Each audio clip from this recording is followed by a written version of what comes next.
안녕하십니까. 미주리 세인트루이스 근교로 이사와서 살아가는 모습을 전해드리고 있습니다. 이번 영상에서는 저 이웃들을 소개하겠습니다. LA, 뉴욕과 같은 대도시가 아닌 곳의 중산층 단지에는 어떤 사람들이 살고 있는지 궁금하실 수도 있을 것 같아서 준비했습니다. 배경화면은 제가 살고 있는 동네 주변을 촬영한 것입니다. 한국에선 아파트에 살면서도 이웃이 무엇을 하는 사람인지 모르는 경우가 많습니다. 개인주의적이라는 미국에서 이웃들의 삶을 쉽게 알 수 있다는 것에 놀라실 겁니다. 그런데 관심 있을 만한 정보를 제공하는 것도 아니고 설명만 하는 것이어서 준비하면서 고민을 했습니다. 소개하는 이웃들의 프라이버시를 존중하고 유튜브의 정책을 따르기 위해서 이들의 실제 모습은 보여드리지 않고 이름도 가명으로 했습니다. 본 영상에서 소개할 이웃들의 삶은 2달이라는 짧은 기간 동안 대화를 통해서 알게 된 것입니다. 미국인들은 대화하기를 좋아하고 또한 자신에 대해서 스스럼 없이 얘기하는 경향이 있습니다. 저는 묻는 것에만 대답하고 불필요하게 제 자신에 대해서 얘기하지 않았습니다. 소개하는 순서는 특별한 의미가 없습니다. 처음으로 소개하는 이웃은 파커입니다. 파커는 1996년에 이 단지가 들어설 때 와서 지금까지 살고 있으며 큰 회사의 지역본부에서 매니저로 일하다 은퇴했습니다. 수년 전에 와이프를 잃고 현재는 혼자 살고 있는데 어떻게 와이프를 잃었는지 묻지 않았습니다. 혼자 살다 보니 요리를 하지 않고 거의 외식을 한다고 합니다. 그런데 또 다른 이웃인 라이언에 따르면 혼자가 된 후 이웃의 한 여성과 가깝게 지냈다는 소문이 있는데 이에 대해서 얘기하는 것을 매우 싫어한다고 합니다. 이 여성은 나중에 다른 곳으로 이사갔습니다. 하루에도 여러 번 강아지와 산책을 하면서 많은 사람들과 얘기를 나누어서 동네의 마당발입니다. 그래서 저도 궁금한 것이 있으면 항상 파커에게 물어봅니다. 이혼한 것 같은 딸이 있는데 약 40분 거리에서 초등학교에 다니는 아이 둘과 살고 있습니다. 한국산 자동차를 갖고 있고 예술과 관련된 일을 한다고 하는데 코로나 때문에 힘들어하는 것 같습니다. 두 번째 이웃은 빌입니다. 빌은 다국적 회사를 다니다가 직원 40명 정도의 작은 회사로 옮겨서 부사장입니다. 다른 주에서 대학을 나왔고 아들이 3명이 있는데 2명은 이혼한 와이프와 함께 다른 주에 살면서 대학을 다니고 있고 나머지 아들은 여름 동안에 빌과 함께 있다가 대학으로 복학했습니다. 빌은 학창시절 육상선수였는데 지금도 일주일에 2번 정도는 10km를 달립니다. 여자친구가 자주 방문하는데 한국산 소형차를 몰고 옵니다. 얼마 전에는 빌의 친구가 찾아와서 너무 많이 자란 나무의 가지치기를 했는데 저도 함께 도왔습니다. 잘라낸 나뭇가지를 쉬지 않고 열심히 옮기니까 저에게 기계같이 일을 잘한다고 했습니다. 세 번째 이웃은 잔입니다. 잔은 대기업의 비행기 조종사였는데 현재는 연방정부의 산하기관에서 일하고 있습니다.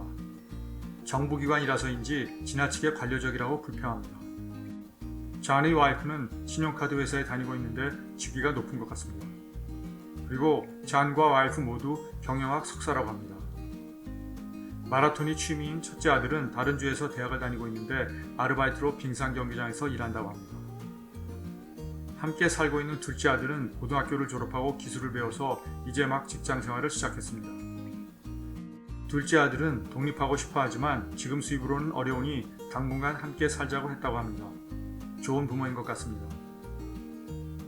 마당발인 파커에 따르면 강아지가 2마리 있었는데 한 마리는 문제가 있어서 안락사시켰다고 합니다. 잔은 레저용 트레일러가 있어서 한가할 때는 큰 트럭 뒤에 끌고 여행을 다닙니다. 최근에 무릎 인공관절 수술이 계획되어 있었는데 전기자전거를 타다가 넘어져서 어깨와 갈비뼈를 다쳐서 무릎 수술을 미루고 힘들어하고 있습니다.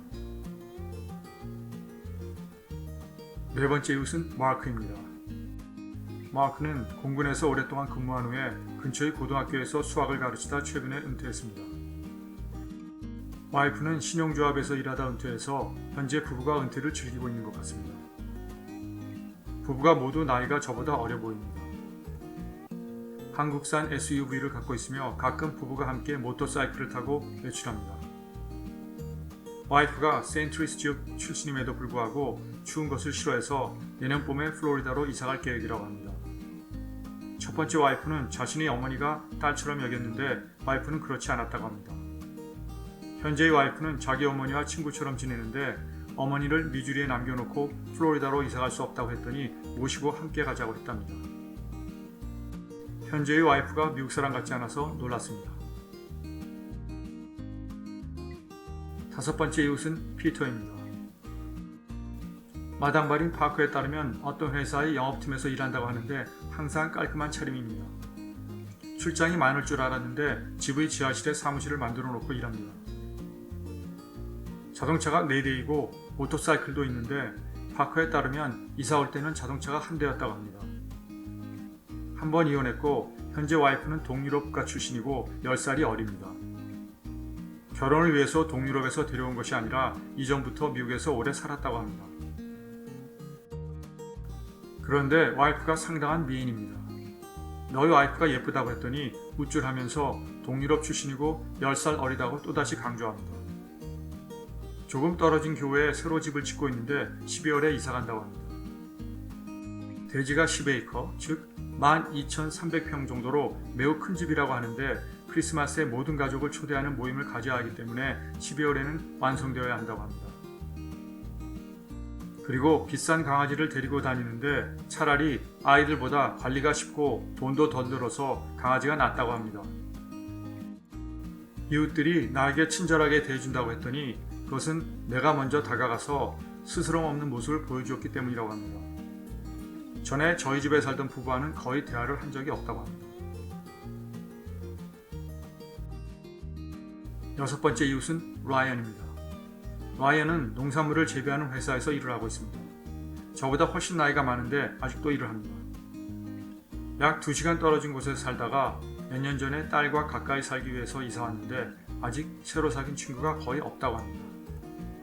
와이프와는 5살 때 캔디 가든에서 만났다고 해서 어린이들을 위한 사탕 먹는 행사라고 생각했는데 유치원 즉 킨더가튼이라고 합니다.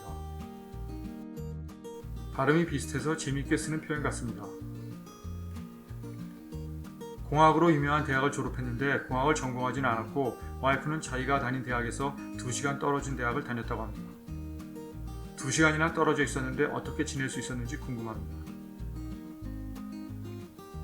뒷뜰을 여러 가지 꽃과 작은 나무들로 아기자기하게 꾸며놓았고 새들을 위한 먹이통들도 있었습니다.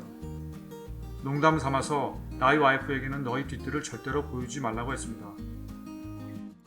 잘해놓은 모습을 보고 따라하겠다고 하면 돈도 많이 들고 관리도 너무 어렵기 때문입니다. 얼마 전에는 자신의 회사에서 재배하는 상추와 과일을 주면서 특히 상추 맛이 어떤지 나중에 얘기해달라고 했습니다. 표면이 버터를 바른 것 같은 모양이어서 버터헤드 상추라고 부르는데 얇고 부드러워서 특히 쌈으로 먹기가 좋았습니다. 아들 부부는 모두 박사학위를 받았는데 아들은 정보기관에서 일하고 있으며 며느리는 박사학위를 받은 대학교에서 일한다고 합니다. 강아지가 2마리 있는데 한 마리는 이사 오기 전 동네의 이웃이 돌보지 않아서 자신이 데려갔다고 합니다. 그런데 라이언의 성이 특이하고 오클라호마의 유명한 사업가의 성과 같아서 물어보았더니 그 사업가가 자기 삼촌이고 오클라호마를 자주 방문한다고 합니다. 그리고 라이언에 따르면 자신이 건너편 집에 사는 여성은 결혼하면서 호화로운 신혼여행을 다녀왔는데 6개월 만에 이혼하고 지금은 다른 남자친구와 지낸다고 합니다. 7번째 이웃은 캐롤입니다. 캐롤은 중국계 말레이시아 사람으로 한국 드라마를 즐겨본다고 합니다. 미국인인 남편과 자신의 직장이 모두 8시간 거리인 다른 주에 있는데 자신은 재택근무를 하고 있고 남편은 한 달에 한 번 집에 오는데 내년에 남편이 은퇴하면 자신도 은퇴할 것이라고 합니다. 1990년 중반에 단지가 시작될 때부터 현재의 집에 살았는데 처음에는 주위에 아무 집도 없어서 2번이나 벼락 피해를 입었다고 합니다. 자기 집에 한동안 딸이 살고 있었으며 얼마 전에 이 딸이 이혼을 하고 다른 주로 이사 갔다고 합니다. 손자의 양육권을 가진 전 남편은 근처에 살고 있는데 딸이 아이를 보기 위해서 비행기를 타고 가끔 오는 것 같습니다. 그리고 자신이 잘 아는 핸디맨을 소개해준다고 합니다. 이 핸디맨은 홍콩 사람으로서 여러 분야의 기술이 좋은데 영어를 잘못해서 미국에서 정식으로 자격증을 취득할 수 없기 때문에 다른 핸디맨들보다 저렴하게 일을 맡길 수 있다고 합니다.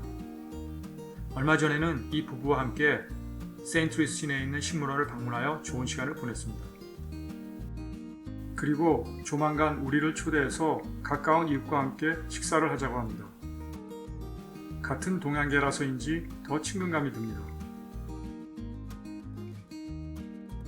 8번째 이웃은 캐티입니다. 캐티는 캐롤을 통해서 알게 되었는데 캐롤처럼 단지를 처음 지을 때부터 살고 있습니다. 이혼하여 혼자 살고 있는데 자녀가 4명이고 최근에 손주가 생겼다고 합니다. 간호사인데 병원에서 근무하지 않고 가정방문으로 환자들을 돌본다고 합니다.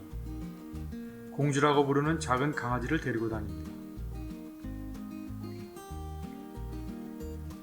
9번째 이웃은 칼입니다.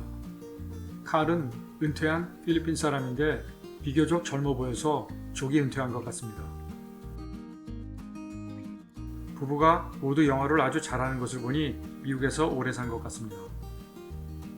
골프를 좋아해서 언제 함께 라운딩 하자고 합니다. 차고에 있는 2대의 고급 차량으로 보아서 경제적으로 여유가 있는 것 같았습니다. 10번째 이웃은 아직 서로 이름을 교환하지 않았습니다. 이 이웃은 차고의 문을 열어놓고 고급 차량을 손질하고 있는 모습을 자주 볼 수 있습니다. 차량 중에 한 대는 코르벳이라는 유명한 스포츠카인데 열심히 닦고 있어서 물어보니 가장 멋진 코르벳을 뽑는 행사가 있어서 준비하고 있다고 합니다. 와이프는 없는 것 같습니다. 같이 지내는 딸의 차는 고장이 많은 것으로 알려진 조그만 유럽차인데 번호판이 다른 주였습니다. 미주리의 경우 다른 주에서 이사를 오면 30일 안에 번호판을 교체해야 합니다. 딸이 아침마다 문 밖에 앉아서 흐트러진 모습으로 담배를 피고 있는 것이 썩 좋아 보이지 않았습니다. 무슨 문제가 있어서 혼자 살고 있는 아빠에게 잠시 온 것 같습니다. 이외에도 산책하다가 만나는 사람들이 있는데 데리고 나온 강아지들의 이름을 기억해서 불러주면 좋아합니다. 그리고 저보다 조금 나이가 많은 한 여성분은 중동 사람인데 콘도에 살고 있으며 겨울에는 한 달 반 정도 따뜻한 플로리다에서 지낸다고 하여 부러워했습니다. 저희 집이 있는 길의 구조가 특이하여 일부 이웃은 마주칠 일이 없어서 서로 인사를 나눌 기회가 없었습니다. 시청해주셔서 감사합니다.